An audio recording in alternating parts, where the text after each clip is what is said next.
Mbote na bande kono so balandaka Dani Tsunami partout dans le monde, voilà, dans un Kinshasa toujours pour nous passer bino ma information. Boyebi qui en ce moment politique ils allaient vraiment dans Mbutu côté opposition, côté pouvoir, côté FCC ils sont moins stable. Mais côté opposition makambo passé et belé.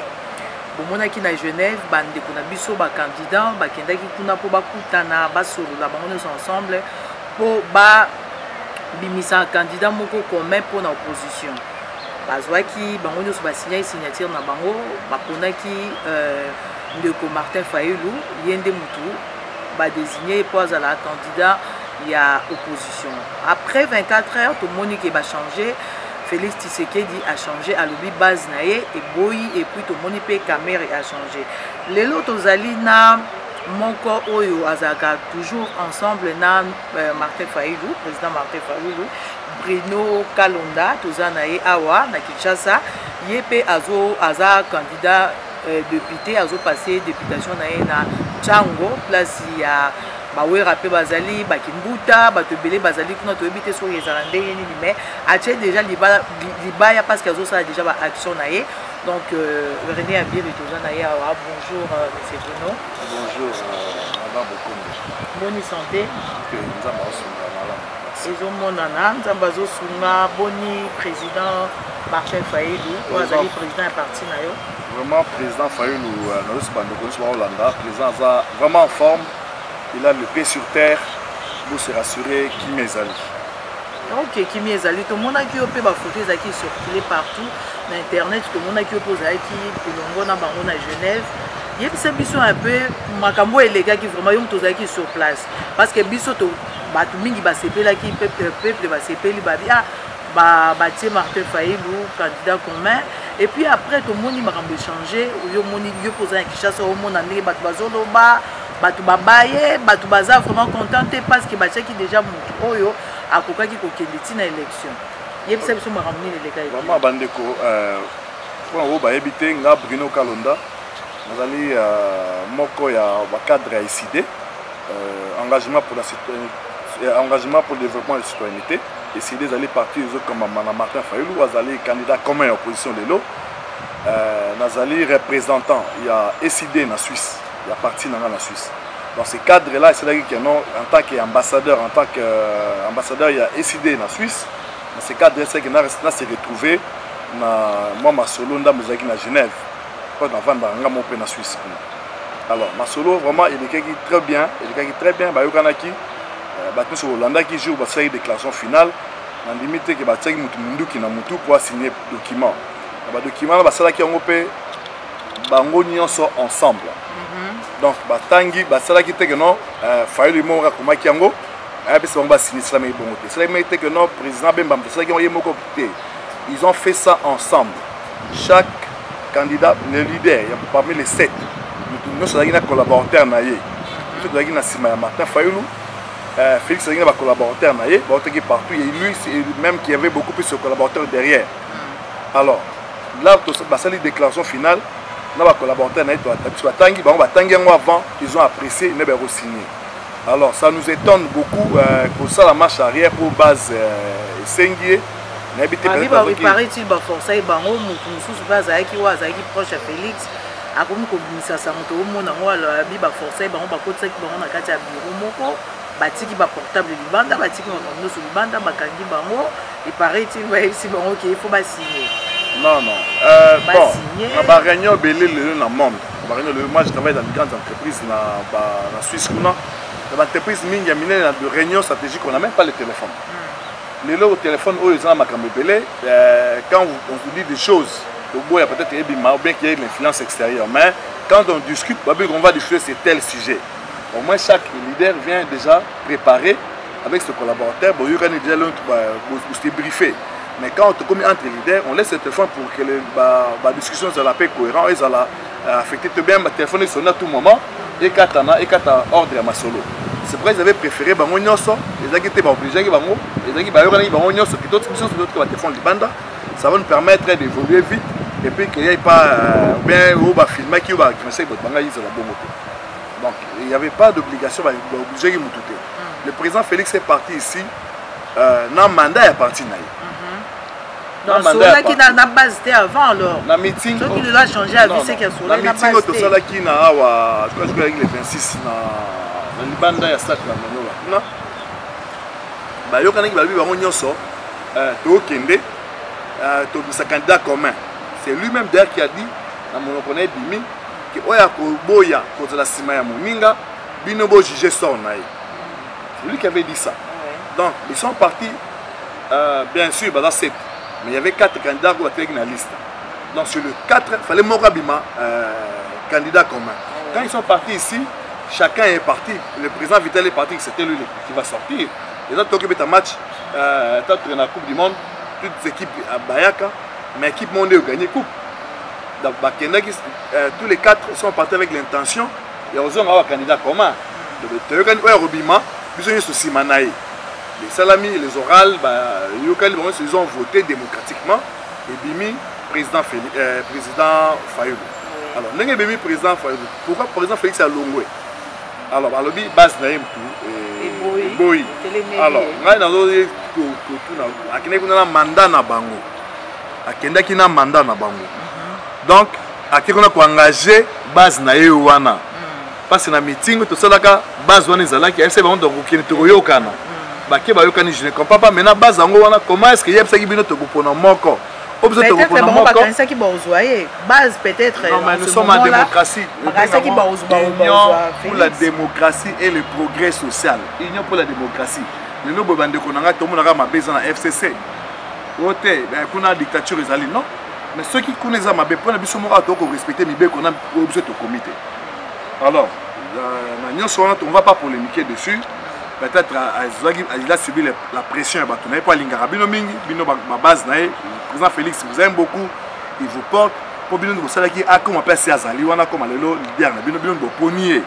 Je vous rassure. Mais toujours au la président Félix. Na bino base nae. Bozonga nanzela. Comme peut ça chance. Notre ennemi est allé entre bisoté. On s'entretue pas entre nous. L'ennemi notre adversaire est dans l'autre camp dans le FCC. Notre adversaire est le candidat commun, il y a FCC. Bon, calme. Calme, mais on est artificiel. Banda bapona, mais ils ont manate, banda bapona, ba réunion, ba meeting et tout, ba Maman Dani, alors il s'est yo, bisokutu awa, to poni. Yango moni lelo, président Félix Abinga na longwe. Pour te pona qui, dans la CP, on a été après pour militer peut-être. Mais on a imposé qui bango. Donc, il n'y a pas ces impositions. Dans mon thème, on a bango. Tu as évité aux bateaux comme ça. Tu as évité, mais tu as une chance de passer à la bongo. Peut-être après. Parce que, comme il a été imposé, ils ne sont pas libres comme nous. Nous sommes libres. Tous dans la démocratie. Le président Félix le avec un longue dans la triste nature. C'est comme Félix, président Félix a bien longue et puis Camer épée parce que tous les amis épée Camer était pas longue. Est-ce que Martin Fayoulou a toujours la position ou bien il faut pas bander la signature ou bien ils ont non mais madame comme mutu na mutu asala na ndenge na non mais bazaki 7 deux ba désister ceux qui 5 ba longwaki va te coïncer dans la majorité ba tikali tout on soutien à la société civile alors tout ça là tout ça est belé pourquoi tu bomani non la signature il y a bazaki bolandi lobby ils étaient liés hier à Bruxelles. Parce qu'il y a une déclaration que non, ils maintiennent leur signature. Dans 5, d'ailleurs, je vous informe, ils vont rentrer tous ensemble le mercredi prochain. Ils vont ensemble le même vol pour que Bayato Banda campagne. Espérons que le 23, tu vas gagner l'élection. Mais tout le soutenir la communiqué final. Nous demandons au président Félix, tout la base à IDPS, tout la base à UNC. On va arranger Boya ensemble, tous ennemis et adversaires dans la FCC. On ne va pas se séparer pour les intérêts égoïstes. Ok, d'accord, merci beaucoup. Réponse, M. Bruno Kalondaye, Sibino, parce qu'il y a Azaki, na président sur la jeunesse. Si vous avez un propagande, parce que vous allez candidat, on a députation. Il y a des idées, on est bandé car on côté na parti ou bien yo moko zaïki na ba idée bon pour battre mususu to mona we raza mona bandane mais azo postuler kuna. Siko yo pe na ebite sur vandara kuna, oza na base pe kuna ou bien au préféré car côté kuna. Alors, merci beaucoup. Ngai pona esa bandeko d'abord. Po ba o ba yebite ba landa biso. Tchangu banso bobima kala bo yebite. Tchangu zali commune ya Masina. Njili, Maluku, Tsele na Kimbatseke. Donc il y a 5 communes ensemble ba bengango district ya Tchangu. Alors, ngai je suis né même là bima la Matadi, je suis né à Matadi. Curieusement, botama Matadi. Botama Matadi. Muluba, botama Matadi, na tanga la Bandundu et naza donc pour vous dire que non Congo toyebi Congo malamu. Tant on a commis na Kinshasa awa notamment Matadi bébé na commis na Kinshasa awa tout de suite na ki vana na Nsele. À l'époque bobé un domaine présidentiel de Nsele, il y a domaine il y a président Mobutu où mon père a travaillé là-bas comme directeur il y a domaine présidentiel de Nsele. Alors depuis Nsele si lelo na yako longo na Nsele j'ai sali ma transition quelque part et puis na zongi na Masina o tinaza petit lelo na Masina kuna passe base na ngezali na Masina passe avant tina bima na mboka na Ivan Banda j'ai habité là. Donc le souci na ngai ezali le Tchangu les 5 communes que moi j'ai citées. Ils ont bien une commune rurale. La commune où ils ont les Kinshasa Mobimba. Souci na ngai ezali ma question je suis en train de poser et là on est les cas pour les lots parce que Makasi Boye les 5 communes nous ezali ceux qui habiter les lots commune à Maluku ezali ils en a 80% il y a Kinshasa Mobimba dans les 20% les bamatete bandeli bagombe oyo basi nous c'est aux le lobo 20% na Maluku donc mabele eza ebele ceci na ngezali lelo ezani bandeko nanga o ngai senga na za la candidat député là totama na bapoto kuna mwa okeno autoroute moko nzela mulai mabele sa ville eza bilanga ata so maintenant avion bomo ke moi ke no espace mais eza bilanga 80% na 80% eza malu combien de pourcentage zéro za habité mabele so doit ça nangoni un commune rurale tozana ba maraîchère na biso na Ntwenge ba maraîchère na Ntwenge na Masina ba maraîchère na Njili Sekomaf ba maraîchère na Mikondo ba so ba légumes muke pourquoi pas ça ba maman na pe mukete ba sala ba coopérative pour ba booster l'état ya derrière bango ba sala que non ba maman na ba maraîchère ba ko alimenter qui na bloc rolia au moins c'est qui chose la première rolia et pourtant ba Sele à l'époque monsieur bana Miké Miliko bomela na poto na ba sachet à maille c'est les arbres produire ba tomate ya boîte c'est les arbres produire de même processus dans Sele ba benga ce sont les bateaux déjà qui se souviennent donc ça la jus d'orange non ça le comment moi ça me fait mal na somba on était na mon alimentation na villawa au orange et outil na Afrique du Sud oui c'est ça normal nous souvent les alliés pas si mboka ou bien ba abandonna non pas pour mboka pour mes alliés ma belle zali Congo a 80 millions d'habitants. 80 millions d'habitants. Les plus grands facteurs de développement, ils allaient facteurs humains, donc Batou. Qu'est-ce qui manque? Mabele Zali, Batou Bazali, Moula Pe, Bétar Namboko, il y a un problème. Les Tchadiens ont un problème d'eau. Moula Bétar Namboko. D'abord, c'est la bilan. Tout ça, ni les Zangi. Comme les Zanga, ils allaient peut-être politique à Mabé. Les bateaux balingi bango moko balingi la bango Congo te. Ils travaillent pour eux. Tout doit obunda lelo. Pour ça la biso confiance ba bande ko na ba congolais. Biso bato libanda c'est que bino bota la ngwebele. Na libanda biso nyo soto sanga la bino sur la diaspora, soutenons les candidats comme l'opposition à Martin Fayulu. Poto longa bato baza candidat o yaza na ngambo kuna FCC. Il a géré Kinshasa pendant plus de Congo pendant plus de 20 ans. Na mbongo bazo yebiso Congo ya ba la campagne. L'opposition n'a pas de l'argent. Quand la unité de Bourgogne, la Bourgogne, si nous sommes 10 euros, on va mal banda. Sur 10 euros, tu as plus d'un million pour payer il faut lancer la campagne à mener pour gagner balamon. Pour campagne, c'est un bon et belé. Il y a mon gars même le milliardaire, Otto Bengalelo, Trump, président américain, à cette campagne, Nambongo américain a fait ça qui.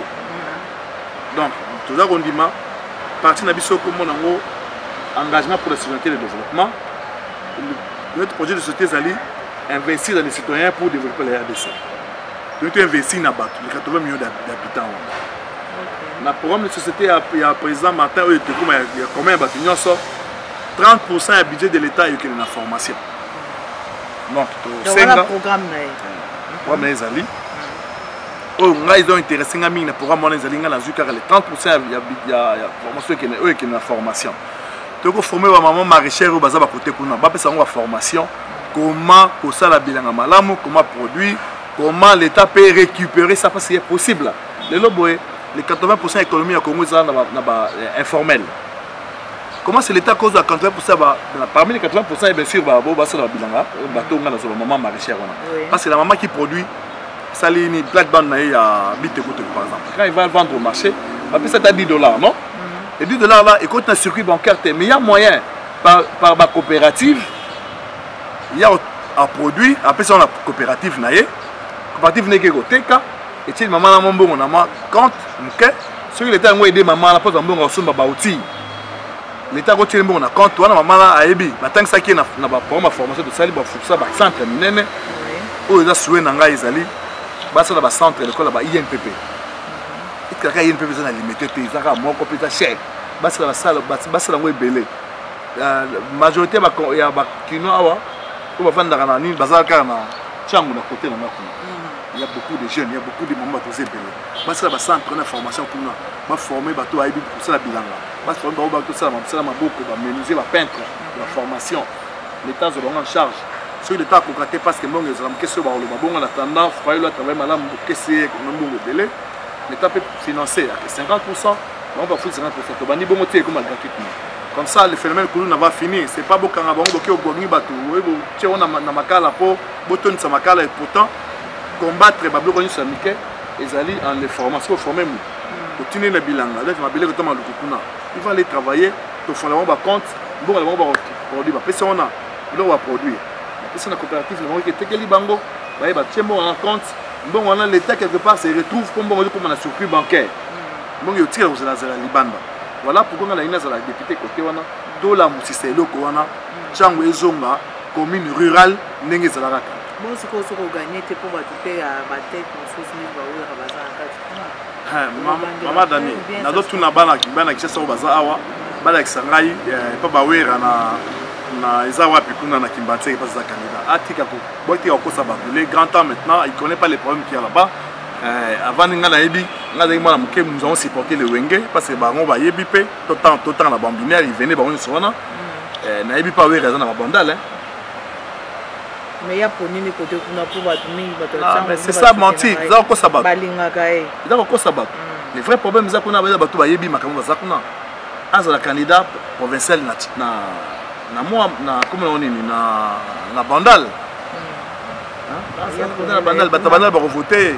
Pas une fois qu'il y a un côté kuna bazali kuna bazaba candidat bazali belé bo voter bana côté wana mutu ça ya botu na bon l'accepte pas na be kola na banani ba kamano ba banani sango na yo donc une église avant tout ma leko kene na ba l'église la nzambi to pas ba sango na yo ayebi pesa ko communion na baptême l'église on comme na nani to boy mama ba pa ya ba ko se mixer to lingi ba lura susute ba action ni de jours ça li pose parce que ba mix ba candidat mususu député ba si ba sali ba yo kende ko tala bango kuna ba moni yo déjà ba accepter yo ou former déjà base na kuna ou bien aux autres pour ba o ba yebité moi j'étais candidat déjà en 2011 ozwa kité nga na zwa ki na yebi ke na zwa ki mais moi mulu na bimisa na ta préférable bimisa bato ya ye pour base la majorité na parlement j'espère que mbala oyo j'ai foi na président Nanga malgré todo azonga na nzela azonga na katikati a vraiment a publié ndenge ba kopesa ye ba résultat ba compte de temps de fait au salon donc et ça m'a vraiment ngoi mulu ndate pe au salon ma mingi on a passé la pesa enseigne ngana bika na zwaka mbalo yo on va voter en 2011 ba voter na susu mbala oyo nazo travailler na bango to travailler mingi na o na sali kuna ezé belé pour on a sala pour na bango depuis avant na la candidat député pour na Sabino par exemple dans une équipe de football pour nous vélo chaque cadet la jeune dans l'équipe à football on a bango naza na ba petites actions et donc ça dans passe le loge n'aime pas maintenant pour ça les actions où l'état go salaté c'est ça ça na ngaité donc na sala na compte na moko na vanda na banda na poto kuna je travaille durement. Je suis bon, je suis pour aider dans le bandeko. La base, je suis posé un problème. Là, c'est la passerelle. Pour ce les bêtes, il y a un problème à traverser les deux niveaux dans la classe. Mais dans une autorisation, il y a maman bourgmestre que je salue en passant. Après cette autorisation, dans une bonne, on a passé. Il y a pas tout le monde qui a passé. C'est le passerelle. C'est le maman bourgmestre a inauguré. C'est un pas gouverneur, non, le gouverneur a Abuka. Babuka yango. Oh, ah bon? Babuka yango. Alors, là, si on a continué, on a passé. N'a que ça, c'est bon pour Babuka lobby, ça je vais passer. Il aura des boukana, Bakokaki, Balongo, Lango Malamu, Bagina Bangin, pour bâtiment. L'État sala le lot pour amener les places. Mais il y a de quoi, oh, on va y habiter. Donc, peut-être sonner. Oh, on va y habiter. Place, il y a un problème. Il y a un problème. Ah, côté mon Zali Awa. Tout un problème. Il y a un problème. Il y a un problème. Parce que mon Zali ailleurs, il y a un bon l'état. Parce que tu pouvais te croire que l'on a un malamu. Tu peux te poser, tu vas besoin. L'argent, tu n'avais pas volé. Mais ça n'a rien à pourquoi? Parce que le président de la République de l'époque, le président Joseph Kabila, alors non, Botunate, et l'Okonini, Bissora tout ça pour la Congo, Bino paye Botelou pour ça pour la Congo. Dans ce sens-là, moi je dis que les Congolais, on va Congolais, ça a quelque chose pour Bango. Donc, il y a des bâtons de Goro, il y a une vente dans la chasse, il y a une vente dans la bande. Soit c'est là où on m'a tapé les colotés. Et puis, il y a un candidat député. Il y a 2010, et sinon il y a en 2011. Comprenez? Donc, il y a un souci, il y a un bétamboula. Mais, les hommes sont bisotés, tout ça, pour aider les populations qui sont soulagées. Mais, tout ça, pour l'État a réellement responsabilité. Mais à part, nous avons Makambo qui est quand même une équipe à foot, nous sommes Bavarès, nous sommes la zone à Bango, nous sommes à l'équipe jeune, nous sommes à maman Marichat, nous sommes à la mesure du possible, nous travailler bon. Ok, d'accord, merci beaucoup. Monsieur Bruno Kalonda, ce qu'on y a au mot de la fin, en tant que député, on y a Bango, et là on y peut donc couper ça pour ça pour Balandayo. Balandayo et puis après va soutenir le président Nayo Martin Fayulu mercredi. En tout cas, président, merci place aux alliés dans aux appels retour quand on commettait un gars comme ça, tout ça l'émission, bah tu peux pas mona, bah l'oba pour président pas l'oba mingi président parle beaucoup. Si. En tout cas, on sait l'émission parce que maintenant, là, comme il est en actualité, il est obligé de communiquer. Et puis, il y a Boya à interviewer. Et ça, il est bien quelque part. Hein. De tout le baran, le langage, il a mis ce fouli et puis le sous. Mais il y a d'ailleurs Foulama déjà. Mais c'est Rimou le président qui quand même. En tout cas, voilà peut-être une information. Qui qui moins d'âme. Non, mais parce que. Attends, il y a ça, na secret mon nana na so ça msalo malamu konje osala ngo bongo ba ilubi obi po ba yebaki lelo ba yebaki azala mais j'espère que ba Congolais ba yebi parce que lelo nazo sabino partenaire sur sa partie ya muke ndi ba ba kanisa za partie oyo sali na msala na l'état té si les 26 provinces tous à peu près na 24 donc na bambonga mike mike todo sabi so moko batu batuma limi à non fallait vraiment ça ngai na mbongo nga d'implanter partie na territoire abo nous allons partout dans le Congo. Ok. Donc, base des alliés dans le partout. Assuré, donc, tu vas gagner. Les bases, c'est d'accord, on a c'est les gars qui. Les bases, d'accord. Donc, les bon monde, tu as un bail, on a aussi ce qu'on a aussi un bail, on a besoin de sur Tchangu, on est sur Bolingi Bisso, on est sur Bolingi Martin Fayulu, on Bolingi président Jean Bemba, on Bolingi président Félix Tshisekedi, on a Moulongo de la Sénature, on a Salaki, Binonion sort mercredi prochain. L'aéroport Anjili, alors on va communiquer officiellement. Mais début qu'ils ont mercredi, je crois qu'ils ont un Moi pour permettre que nous soyons à Bango. Ils ont un Moi, ils vont voler à Moi.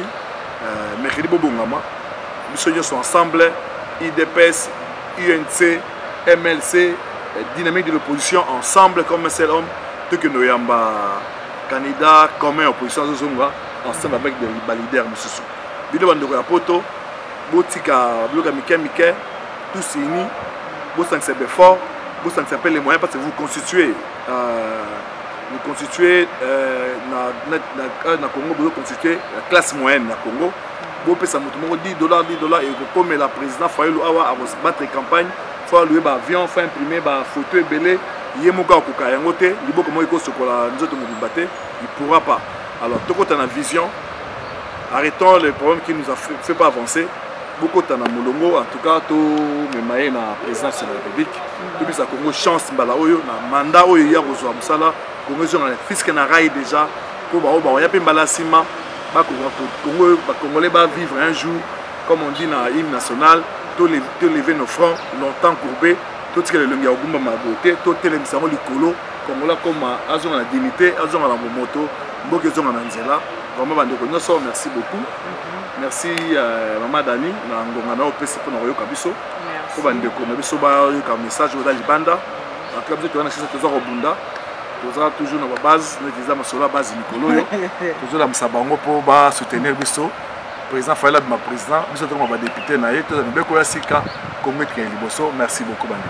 OK, merci beaucoup en tout cas merci bandeko Balandi. Ezaki vraiment très important to yamba monsieur Bruno Kalonda parce que azaki na Genève boyo ki makambo oyo yemoka lobi azaki sur place bakanga mutu te na makasi po asigner signature na bango ba signer ki bango moko mamona kike président Martin Fayulu yende mutu azali candidat comme maire opposition mais lelo makambo esalami boyo ndenge yemoka lobi azosenga président Félix azonga na nzela batuna ya base ba comprendre que ezali bazomunda bitumba moko bazomunda entre bango te. Donc merci na bandeko nyonso batala Dani Tsunami tokutani balasima. Merci à toi René Abiri, merci à Cherika Bamba, merci à tout le monde.